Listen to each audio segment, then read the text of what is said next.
I feel very, very happy. If you could see inside me, if happiness is shown by light, you will see me inside me glittering. And why am I glittering? Many things. I heard some of you say, like, I was here so many years ago. I don't know who is here, who came to Makerere in 1965. Who would be here? Who would come here in 65 and stayed in North Court?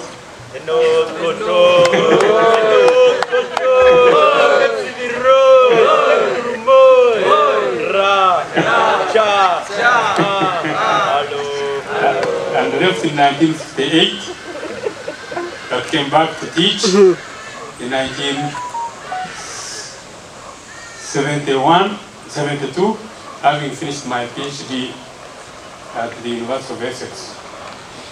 So that's one lighting in me. Second lighting in me, I'm here at this institute. An institute established in honor and memory of a great thinker, a great leader, a great person, Julius Kambarage Nyerere. One of the things I am so happy about is to have known him, not only as having been here, not only as having been the President of Tanzania, but having known him at a personal level. And he would say, Tarsis, do this for me. And having known him as a person who made it easy, not only easy but possible, that I would lead a conference in Moshi in 1979, organizing to remove the dictatorship that had been here for almost 8 years. And ahead of that removal, Mwalimu Nyerere, and a successful conference. I am working on that memory. I'm searching how he identified me to be the leader of that conference. It's amazing how insightful he was, how organizing he was, how foresighted he was. Not only that time, but with him during the Burundi talks. The peace for Burundi, which he left and then went and died. After having been in that meeting, chairing that meeting for several years with difficulties, and when he was leaving the room, he said, I'm going home. And I remember that as he walked through the door, and home was home, not on this earth, but home in heaven. So I have been since on that Mwalimu Foundation, and we're working now to establish a World Leadership Institute in the name of Mwalimu Julius Kambarage Nyerere in Dodoma, a World Leadership Institute. Now, what is even more now is those of you who are saying, we young people. Can I become young again? Is there whenever I could do it? No, I can't do it. Nor did you choose to be young now, to be born now. I didn't choose when I was born.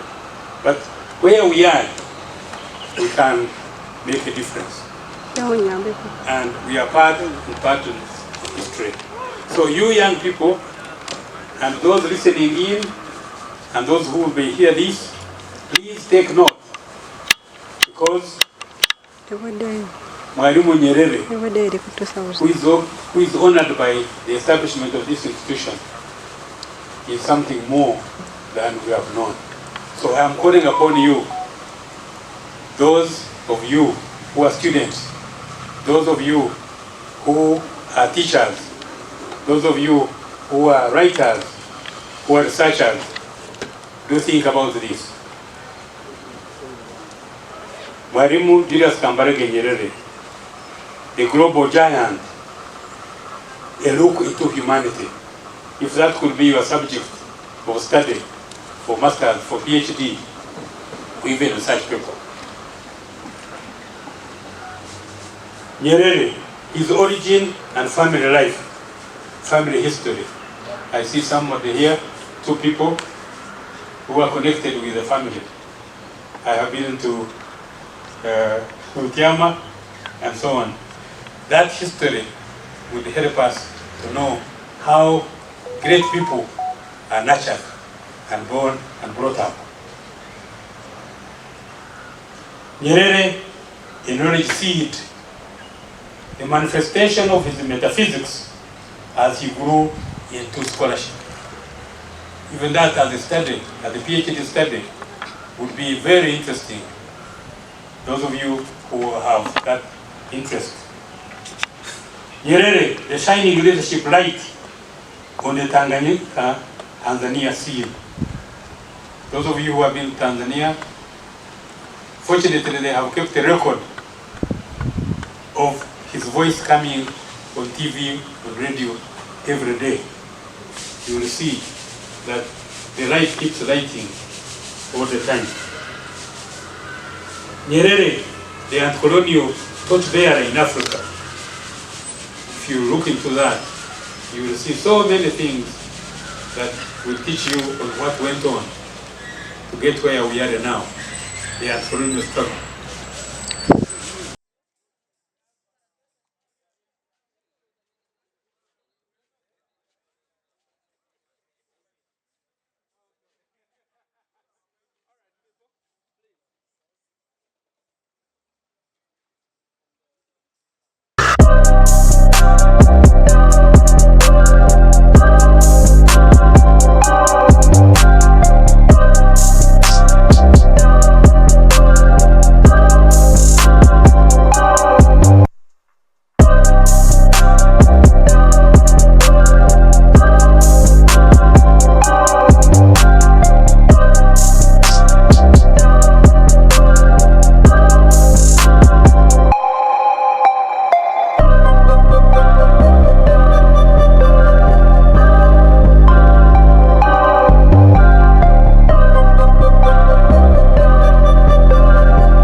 is that we don't harness the potential that exists. And because we don't harness it very much, people come to the floor of the House. I told you I've spent some time in Parliament. And they speak. And they don't harness the human resource behind them. So it was not something I said in disrespect, but it's a truth. It is a truth. And it is something we must overcome. We are, let me put it this way. You may be naturally clever or naturally articulate, but the reason why we have doctors and professors and they've spent time studying things, and they can, in a conversation, explain how some things work much faster than if you had to read them for ourselves. That's why I was advocating for building linkages between academic institutions and politicians. Because politicians are overwhelmed with a lot of other things. Operations are not, they're interconnected.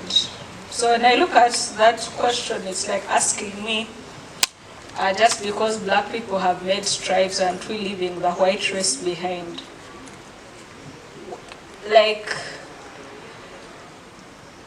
we have just, for example, in Makerere, it is after 103 years that boys and girls are at par in terms of graduation and entry into the university, right? It is after 103 years and suddenly we are scared. It's just at 50-50. And now we are talking about boy child being left behind. It's only now in some countries that women are being recognized as human beings. I mean, in some countries, women are still battling with protecting the rights of 9-year-old children. We look at countries like Iran, whereby old men are allowed to marry 9-year-old girls. So I really, I will sound controversial, but for me, I just see you're pressing panic buttons for nothing. Because women are not yet there anyways, where you're saying we are leaving you behind. We are still behind, unless you want to go behind with us. I don't. So it might be controversial for me. I equate it to this thing of saying, you know, conversation. Right now we have a conversation that is going on globally about the pushback against inclusion and diversity. I think it's part of the same conversation. You have been in power, you have been holding power for such a long time, and suddenly these people are saying, please share with us. And now you're scared because you have to share a platform with someone else.